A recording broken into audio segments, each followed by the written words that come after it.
Hello everyone, welcome to my channel. আমি শর্মিষ্ঠা। আশা করি আমার সকল বন্ধুরা অনেক অনেক ভালো আছো আর সুস্থ আছো। আমিও আছি, ঈশ্বর যেমন রেখেছে ঠিক তেমনই রয়েছি।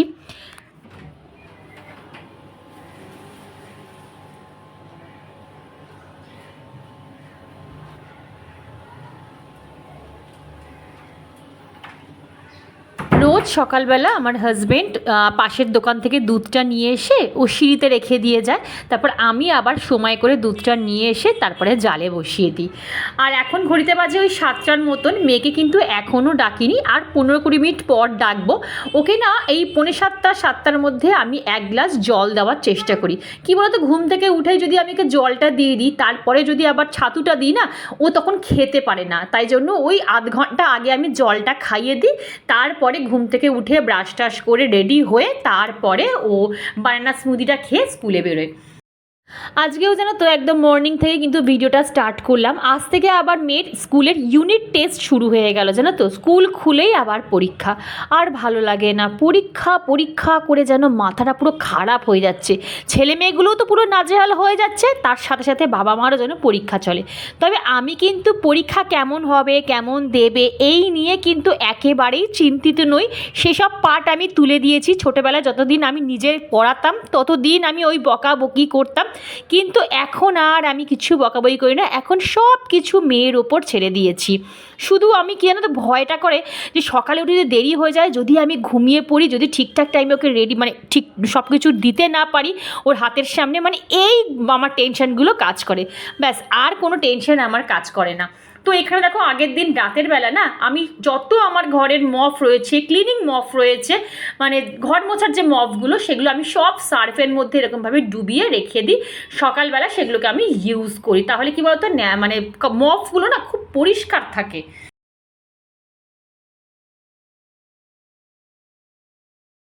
সকাল সকাল আজকে আমার যে কী পরিমাণে কাজ বেড়েছে আমি বলেও বোঝাতে পারবো না। তাড়াতাড়ি করে কাজ করতে গেছি, আর 1 গামলা জল পুরো উল্টে একদম কিচেন ফ্লোরে পড়ে গেছে। পুরো জল থই থই করছে, না তো। এই মেয়ে ওঠার আগে আমাকে তাড়াতাড়ি করে এখানে মুছতে হবে। ও যদি উঠে যায়, ব্যাস, এই জল পায়ে পায়ে সারা ঘরে কাদা কাদা করবে। ওই জন্য ভালো করে মপ দিয়ে আমি পুরো রান্নাঘরটা একেবারে ক্লিন করে নিয়েছি।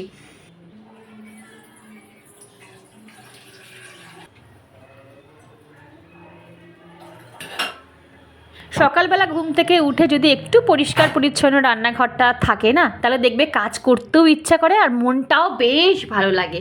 তো যাই হোক, এখানে আমার দুধটা জাল দেওয়া হয়ে গেছে। আর তোমরা তো জানো যে আমার মেয়ে কিন্তু দুধের মধ্যে কেশর মিশিয়ে তারপরে খায়। ওই আধ ঘন্টার মতন কেশরটাকে ভিজিয়ে রাখি, তারপরে আমি স্মুদিটা বানাই। আর দেখো, আজকে যে খেজুরটা এনেছে না, আগের দিন রাতে একটা অন্যরকম খেজুর এনেছে। এই খেজুরটা কিন্তু আমার হাজব্যান্ড একেবারেই আনে না, প্রচণ্ড নরম একরকম খেজুর। আর আমরা কিন্তু বরাবর ড্রাই খেজুর, দেখবে শক্ত খেজুর খাওয়া পছন্দ করি। তো বললো, দেখো আমি পাইনি, দোকানে অনেক খুঁজি, ড্রাই খেজুরটা পাইনি, তো এখন খেতে তো হবে, তো এই খেজুরটা দিয়ে কাজ চালাও, তারপর যখন শেষ হয়ে যাবে তখন আমি অর্ডার দিয়েছি ওই খেজুরটা আবার এনে দেবে। তো অগত্যা আমাকে এই খেজুরটাই দিতে হচ্ছে। কিন্তু এই খেজুরটা না প্রচণ্ড নরম, জানো তো। আর নরম খেজুর আমার একদম খেতে ইচ্ছা করে না। আগের দিন যে মোমোর রেসিপিটা তোমাদের সাথে শেয়ার করেছিলাম, মানে রেসিপি শেয়ার করিনি, মোমো বানানোটা দেখিয়েছিলাম, সেখানে তোমরা এত ভালো ভালো সবাই কমেন্ট করেছো। বিশ্বাস করো, ওই ভালো ভালো কমেন্ট পেয়ে না আমার মোমোর স্বাদ যেন দ্বিগুণ বেড়ে গেছে। আর সত্যি বিশ্বাস করো, বাচ্চা দুটো এত ভালো খেয়েছে। আমি এরপর পুরো রেসিপি একদিন শেয়ার করব, তোমরাও তোমার বাচ্চাদের করে খাবে বা তোমরা নিজেরাও খাবে, ব্যাপক খেতে লাগে। তো যাই হোক, চলো এবার আমি স্পুদিটা বানাই। তোমরা দেখে নিলে আমি এর মধ্যে কী কী অ্যাড করলাম।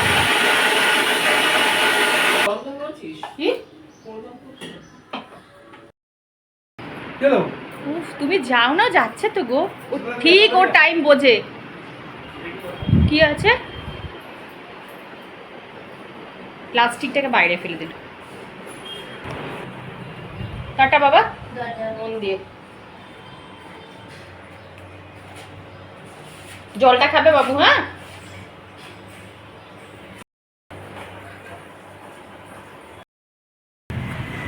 দুর্গা দুর্গা দুর্গা দুর্গা দুর্গা। এই হচ্ছে সূর্যদেব, বাপরে বাপ, তিনি একটুও নরম হচ্ছেন না। ব্যস্ততম তিন একটা, সব আম পড়ে গেছে।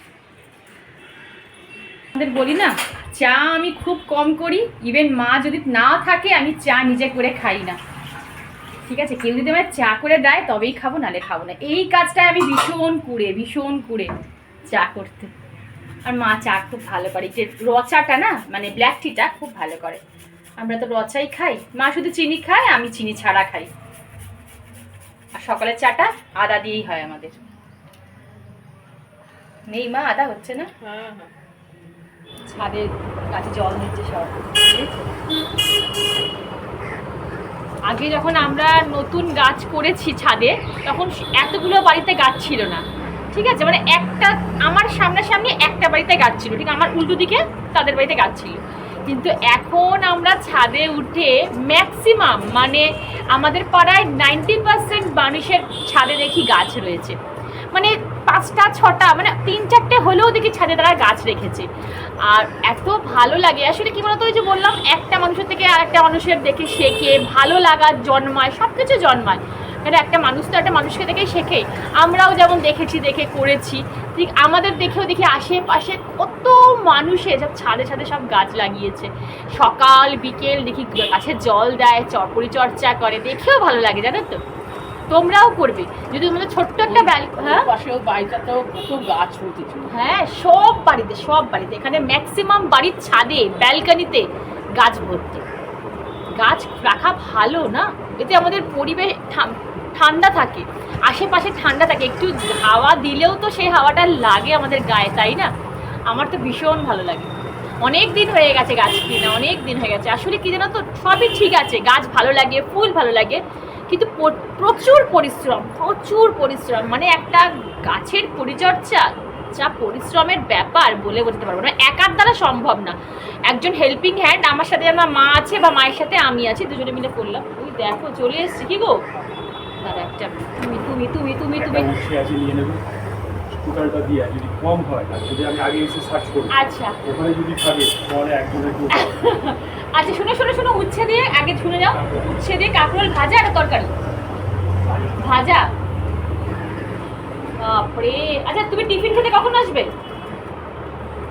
15টা বাজে, এগুলি 5 মিনিট ফাস্ট, 15টা বাজে। কি খাবে বলো? ডিম সেদ্ধ আর ছোলা? ঠিক আছে, এখন দেখছি কি করি। তো চলো, আজকে বিকেলবেলা অনেক কাজ আছে। সকাল বিকেলে তোমার গাছে স্প্রে করতে হবে। দেখছি 2-3টে গাছে না মিলিবাগ ধরেছে, পোকা ধরেছে। তো ওই গাছগুলোকে ভাবছি যে স্প্রে করতে হবে। তারপর কিছু গাছ আমার ভেঙে গেছে, মানে ঝড়ে ভেঙে গেছে, সেইগুলোকে পটিং করতে হবে, অনেকটা সময় লাগবে।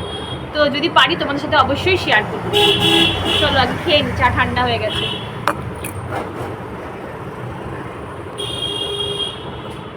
কি অবস্থা, ভালো লাগে এই গরমটার মধ্যে না, করতে ইচ্ছা করে অনেক কিছু, গরমটা করে সহ্য করা যাচ্ছে।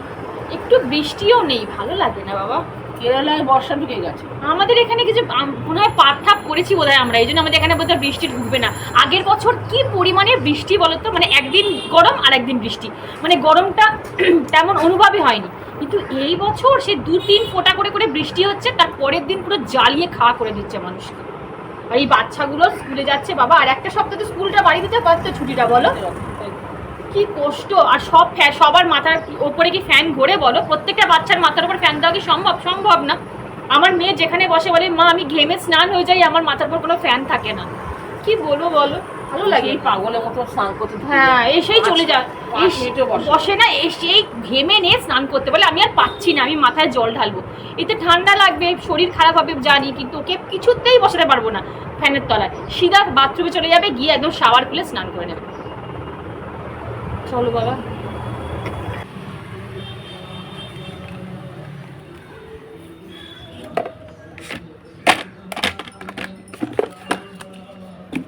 জায়গাটা যে পরিষ্কার করতে হবে। প্রত্যেকটা দিন আমার হাজবেন্ড সেই তোতা পাখির মতন বলে যাবে যে বেশি কাজ করবে না, প্রচণ্ড গরম পড়েছে, বেশি ঘাম ঝরাবে না, বেশি ডাস্টিং ক্লিনিং করার দরকার নেই, বেশি ম্যানিয়াগ্রস্ত হবে না। আচ্ছা বলো তো বন্ধুরা, আমরা তো মিডল ক্লাস ফ্যামিলি থেকে বিলং করি, সাধারণ ঘরের মধ্যবিত্ত ঘরের আমরা গৃহিণী। আমাদের পক্ষে কি সম্ভব সকালবেলা উঠে পায়ের ওপর পা তুলে এসি চালিয়ে বা ফ্যান চালিয়ে বসে থাকা?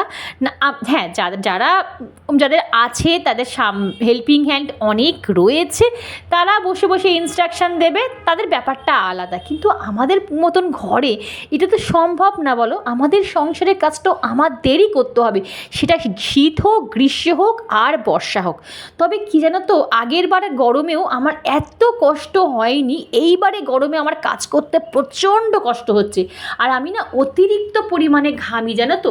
আমার সারাদিনে যে কতগুলো নাইটি চেঞ্জ করতে হয় আমি বলেও বোঝাতে পারবো না। তো এর জন্য না আমার সর্দি কাশি কোনোটাই কমছে না গো। সারাক্ষণ যদি বুকের সামনে নাইটিটা পুরো ভিজে চপচপ করে, তাহলে সর্দি কাশি কি কমবে বলো?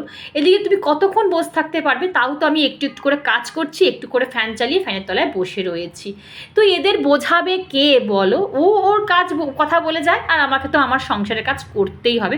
তবে হ্যাঁ, এখন খুব আস্তে ধীরে কাজ করছি। আগে খুব চটপট করে স্পিডে কাজ করতাম, বাট এখন না আমি চেষ্টা করছি যাতে ঘামটা আমার না ঝরে, মানে একটু কাজ করছি, একটু রেস্ট নিচ্ছি।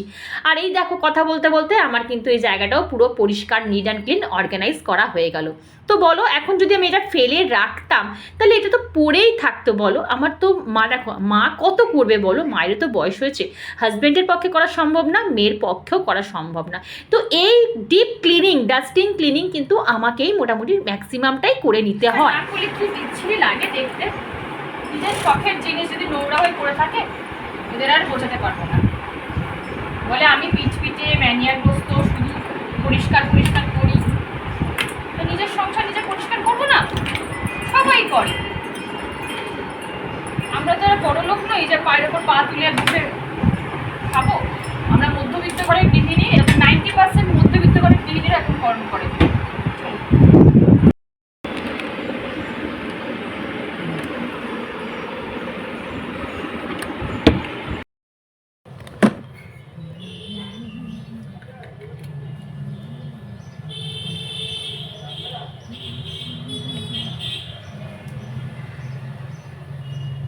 ময়শ্চারাইজার সারাদিনে একটা টাইম চেষ্টা করে ময়শ্চারাইজার মাখার, সারাদিনে একবার অন্তত ময়শ্চারাইজার মাখবেই মাখবে, ঠিক আছে? সানস্ক্রিন শেষ হয়ে গেছে বলে কেটে নিয়েছি, ঠিক আছে? তোমরা দেখো যে শর্মিষ্ঠা অনেক বিউটি প্রোডাক্ট কেনে, অনেক কিছু হয়তো আমি কিনি, আমি মানছি আমি এইসবের উপর আমার ঝোঁকটা বেশি, কিন্তু বিশ্বাস করো আমি সবসময় বলি যে আমি যেমন কিনি কিন্তু খরচা করি তার থেকেও কমে। মানে ভাবতে পারবে না আমি একটা জিনিস কিভাবে চালাই, তোমরা হয়তো ভাবতে পারবে না। অনেকে দেখেছি যে শেষ হলো, বেরোচ্ছে না, ফেলে দিল, কিন্তু আমি ওটাকে কেটে যতক্ষণ পারি সেটাকে আমি রিইউজ করার চেষ্টা করি। কারণ আমি জানি যে আমি কিভাবে কত কষ্ট করে একটা প্রোডাক্ট কিনি, ঠিক আছে? তার সৎ ব্যবহার, তার পয়সা পুরো সুদে আসলে তুলে তারপর আমি ছাড়ি। আর এইটা আমার মেয়েও শিখেছে, জানো তো। ও দেখি মানে ওই বলে না যে মায়ের দেখে মেয়ে শেখে, ও দেখি যখন ওর ফেস ওয়াশ শেষ হয়ে যাচ্ছে তখন ও দেখি কাঁচি দিয়ে সেটাকে কাটছে, কেটে সে আঙুল ঢুকিয়ে ঢুকিয়ে তারপরে বার করে মাখছে। দেখে খুব ভালো লাগলে, জানো তো, যে ছোট থেকে সাশ্রয়ী, যে হ্যাঁ মাখতেও ভালোবাসে আবার সাশ্রয় করতেও ভালোবাসে। সব কিছু আমাদের করতে হবে, আমাদের ইউজ করতে হবে, আবার সেটাকে আবার আমাদের মানে সব কিছু আমাদের সাশ্রয়ও করতে হবে, ঠিক আছে? এই হচ্ছে ব্যাপার।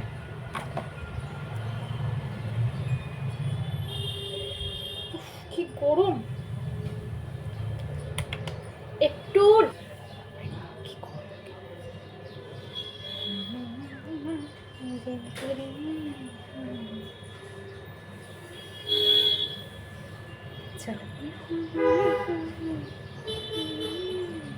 আরে গান, হ্যাঁ ভালো করে গান করো, আমি দেখ শুনিয়ে দেবো।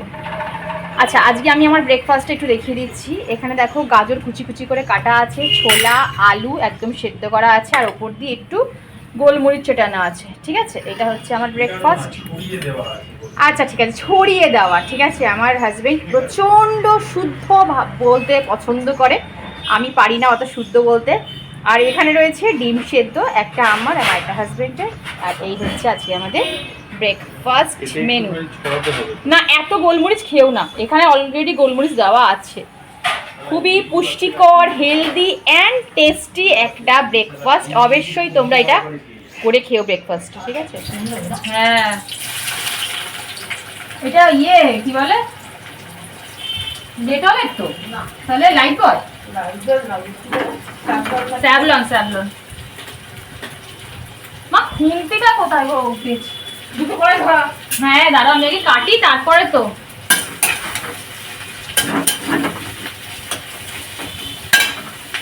মাংস হবে, ঠিক আছে। আপাতত মাংস হবে, মা মাংস খাবে না, মায়ের জন্য একটা মাছ আর হচ্ছে উচ্ছে দিয়ে কাঁকরোল দিয়ে ভাজা হবে, ঠিক আছে। এই হচ্ছে ব্যাপার। ওরে বাবা রে, গরমে মুখ দিয়ে কথাও বেরোচ্ছে না, মানে মুখ দিয়ে কথাও বার করবো সেটুকু বেরোচ্ছে না। মাংসটাকে বল, এই কি জামা পরি বল, কাজ মম পরে জামা, আর তুই তো জামা পরবি না? গরম লাগছে, ও এখন ওর জামা পরবে না, ওর জামায় গরম লাগছে। এই যে বাচ্চাদের সামার ভ্যাকেশন দেয় কেন বলো তো?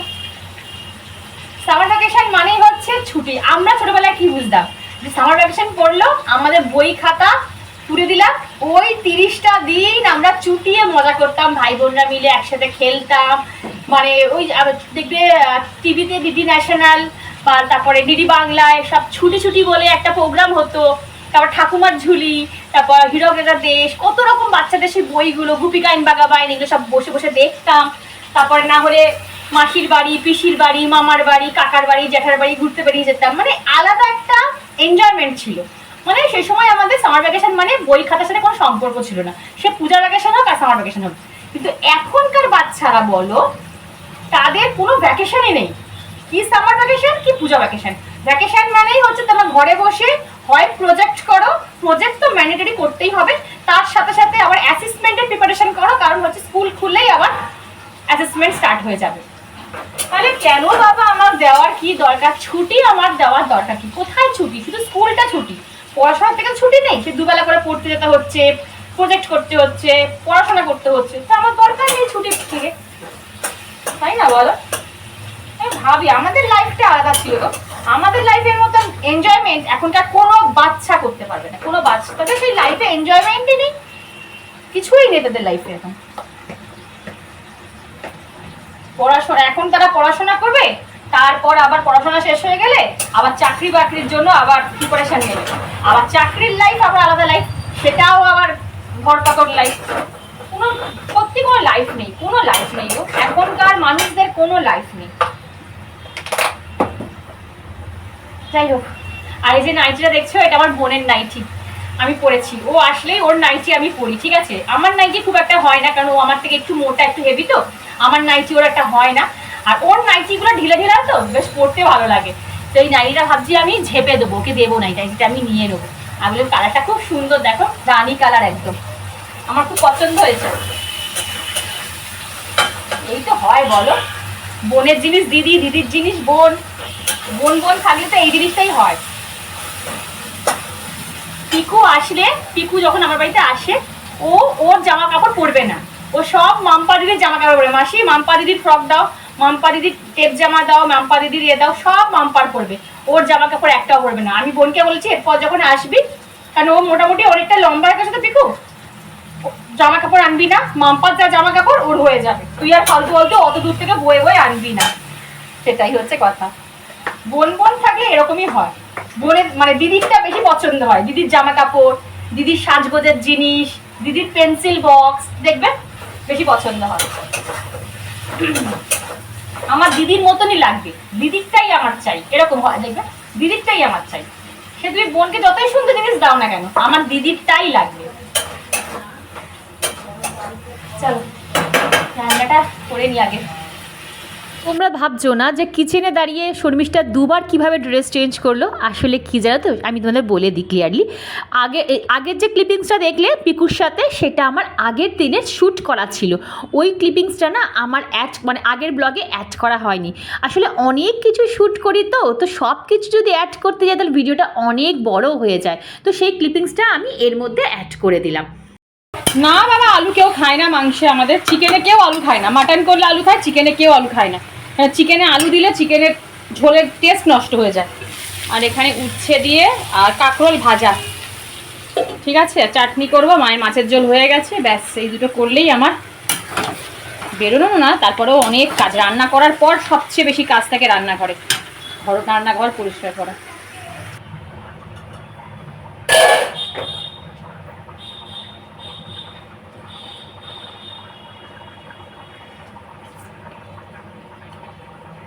তোমরা আমাকে একটা কোয়েশ্চেনের আনসার দিও। হ্যাঁ, তোমরা না চেখে, মানে ধরো না টেস্ট করে তোমাদের নুনের হাত একদম পারফেক্ট হয়? মানে ধরো টেস্ট না করে তোমরা নুনটা দিলে কিন্তু নুন একদম পারফেক্ট হলো, এরকম হয়? আমার কিন্তু একেবারেই হয় না। মানে আমি না টেস্ট করে আমি নুনটা একদমই বুঝি না। সব কিছু পরিমাণ বুঝবো কিন্তু নুনের পরিমাণটা বুঝি না। কিন্তু এক একজনকে দেখেছি তারা টেস্ট না করে, যেমন ধরো আমার শাশুড়ি মা কোনো মাংস খায় না, কি খাসি কি মুরগি কোনো মাংস খায় না, কিন্তু উনি যখন রান্না করেন একদম পারফেক্ট হয়। মানে ওনার নুনের হাত একদম পারফেক্ট, না কম না বেশি। বাট কি করে হয় এটা সত্যি আমি আজ পর্যন্ত উদ্ধার করতে পারলাম না, বা আমিও আজ এতদিন আমি আমার সংসার জীবনে অ্যাপ্লাই করতে পারলাম না। আমাকে একটু টেস্ট করে দেখতেই হবে। মানে এরকম হয় যে একবার দেখলাম কম হয়েছে, আবার একটু দিতে হলো, এরকম হয়। কারণ না হলে বেশি হয়ে যাবেই যাবে। আর আমার না একটু নুনের হাত একটু বেশি, আমার মাঝে মাঝে তরকারিতে বলো এতে আমার একটু নুনটা বেশি হয়ে যায়। আচ্ছা, তোমরা আমাকে কিন্তু প্লিজ কমেন্ট করে বলো, হ্যাঁ, যে তোমরা না টেস্ট করে তোমাদের কার কার নুনের হাত একদম পারফেক্ট হয়, এটা আমাকে প্লিজ কমেন্টে জানিও। বাবা রে বাবা, চলো হয়ে গেছে রান্না। এখানে দেবো মা? হ্যাঁ, ওখানে দে। এইরকম ঝুল বলো, হ্যাঁ নাকি এরকম? হ্যাঁ হ্যাঁ হ্যাঁ হ্যাঁ ঠিক আছে? হ্যাঁ হ্যাঁ হ্যাঁ হ্যাঁ হ্যাঁ।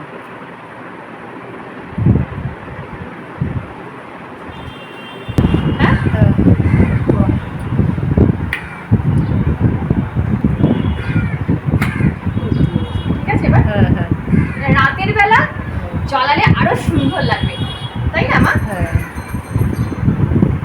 ঠিক আছে না? এটাকে ছেড়ে দিই।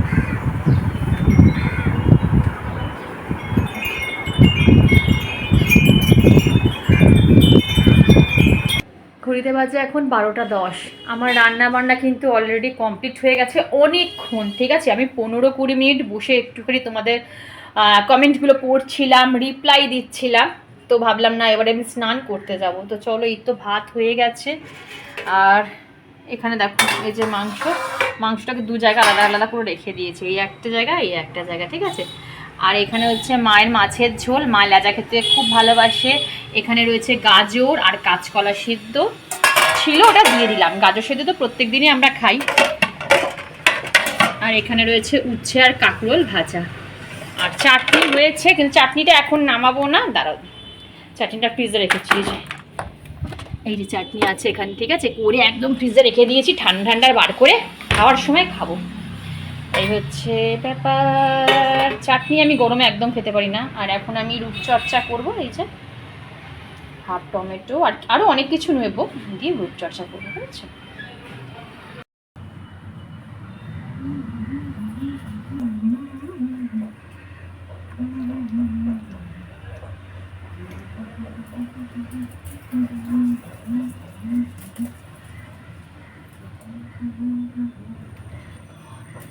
তো চলো বন্ধুরা, আজকে আমি ভিডিওটা এখানেই এন্ড করছি। হয়তো আমি আজকে ভিডিওতে তেমন কিছু দেখাতে পারিনি।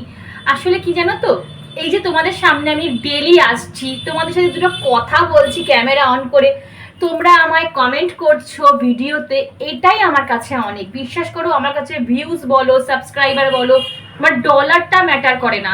এই যে প্রত্যেকটা দিন আমরা আর তোমরা এই দুজনে যে আমরা একসাথে হচ্ছি, কথাবার্তার আদান প্রদান হচ্ছে, এটাই আমার কাছে অনেক। এটা আমার মনের শান্তি দেয়, আর কিচ্ছু না। আমি আমার মনের শান্তির জন্য আমার ভিডিও বানাই, আর কিচ্ছু না। চল।